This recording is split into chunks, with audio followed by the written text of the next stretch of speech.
50 ქაბაბი, 24 პორცია ჩალაღაჯის მწვადი, 24 პორცია ნეკნის მწვადი, ხაჭაპური, ჩაშუშული და ასე შემდეგ. ეს იმ მენიუს მცირე ნაწილია, რომლითაც რუსთავის მუნიციპალიტეტის კულტურის პროექტების მართვის IP საახალწლო გალა კონცერტში მონაწილე სტუმრებს გაუმასპინძლდა. მთლიანობაში ეს ბანკეტი ბიუჯეტს 6540 ლარი დაუჯდა. რუსთავის IP გამონაკლისი არ არის. საახალწლო ღონისძიებებზე სმაჭამისთვის ბიუჯეტის ფული არაერთმა საჯარო ორგანიზაციამ დახარჯა. სამწუხაროდ ქართული ოცნების ხელისუფლება და მთავრობაში მოკალათებული ჩინოვნიკები კვლავ განაგრძობენ ჩვენი ფულით, ასე ვთქვათ, კომფორტის შექმნას და ახალი წლების პერიოდში კოლოსალური თანხები დახარჯეს ბანკეტებში, რაღაცა ფუშეტებში და ასე შემდეგ. ცუდი ტრადიცია დამკვიდრებულია ქართულ ოცნებას და ჩვენს ფულს იყენებს კონკრეტულად თავის მაჭამაში, ანუ ბიუჯეტის ფულს ჭამენ პირდაპირ მნიშვნელობით. რესტორან ნაჭარმაგებში გაშალა საახალწლო სუფრა საქართველოს რკინიგზამ. ანგარიშ ფაქტურით ირკვევა, რომ ბანკეტი 12573 ლარი დაჯდა. კონკრეტულად ვის და რამდენ ადამიანს გაუმასპინძლდნენ სახელმწიფოს ფულით დოკუმენტებში არ ჩანს. 5622 ლარი დახარჯეს საახალწლო ფურშეტზე იუსტიციის სამინისტროში. ენერგეტიკის მარეგულირებელ კომისიაში კი თანამშრომლებისა და მოწვეული სტუმრების საახალწლოდ გამასპინძლება ბიუჯეტს 7464 ლარი დაუჯდა.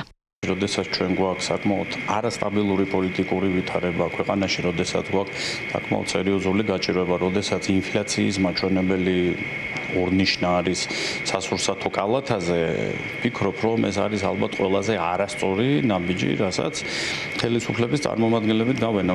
ეს თვითმმართველობა იქნება ადგილობრივი თუ სხვადასხვა უწყებები, რა თქმა უნდა, მათ არ აქვთ იმის ფუფუნება, რომ ბიუჯეტის თანხებით რაღაცა მოიწყონ ზეიმები, კონცერტები და ასე შემდეგ. ეს კიდევ ერთხელ მოწმობს იმას, თუ რამდენად არანაღლებთ იმ ადამიანების ვითარება, რომლებიც საკმაოდ უკიდურეს გაჭირვებას განიცდიან, რომლებიც არიან ასობით 700-ზე მეტ სოციალურად დაუცველებ ყავს დღეს სამწუხაროდ. 6885 ლარი დახარჯა ფინანსთა სამინისტრომ იმისთვის, რომ წლის შემაჯამებელ ღონისძიებაზე სტუმრებისთვის სუფრაც დაეხვედრებინათ. ხელმძღვანელი პირების საპატივცემულოდ სწორედ ეს სიტყვები წერია მიღება ჩაბარების აქტში, რომელიც უწყებამ მიმწოდებელთან გააფორმა. ვეტერანთა დეპარტამენტმა კი საახალწლოდ 140 კაციანი ვახშამი გამართა, თუმცა რამდენი ლარი დაჯდა სუფრა კობა კობალაძის ბრძანებაში მითითებული არ არის. ერთის მხრივ ხელისუფლება ლაპარაკობს ძვირ პროდუქტებზე სუპერმარკეტებში, მეორეს მხრივ არის უკიდურესად დაბალი, მაგალითად საარსებო მინიმუმი, რომელიც 250 ლარი ამ ქვეყანაში და ამის პარალელურად სუფრებში იხარჯება 10000-ობით ლარი. ისეთ უწყებებში, რომელსაც ამით არც საჭიროება აქვს, არც გასაჭირი აქვს, რომ ბიუჯეტის ფულით იქეიფონ, იმიტომ რომ მათი ხელფასები არის 10000-ობით და 1000-ობით ლარი. აჩვენებს დამოკიდებულებას, რომ ერთის მხრივ ეს არის რაღაცა პროპაგანდისტული გზავნილები, რომ ვითომ ხალხს ეზრუნავენ და ხალხს ეწუხან და მეორეს მხრივ ამას რო იტყვიან, მიდიან და ბიუჯეტის ფულით ქეიფობენ რესტორანში, რომელი რესტორანიც მათივე შემომწირველის და მათივე დეპუტატის არის და რაღაცა ეს მუდმივი დაუსრულებელი ქეიფი და ღრიანცელი არის მათი მართლობა რეალურად და აჩვენებს მათ ფარისევლობას და მათ დამოკიდებულებას ბიუჯეტის და ხალხის მიმართ. ყველა ორგანიზაცია, რომლებმაც საახალწლოდ სუფრები გაშალეს, საჯარო უწყებებია. შესაბამისად დახარჯული ფულიც ბიუჯეტის, ანუ ხალხისაა. აუდიტის სამსახური ასეთი ტიპის ხარჯს არამიზნობრივად აფასებს. მორალურად და სამართლებრივად გაუმართლებლად მიიჩნევენ ამგვარ ხარჯებს კორუფციის მკვლევრებიც.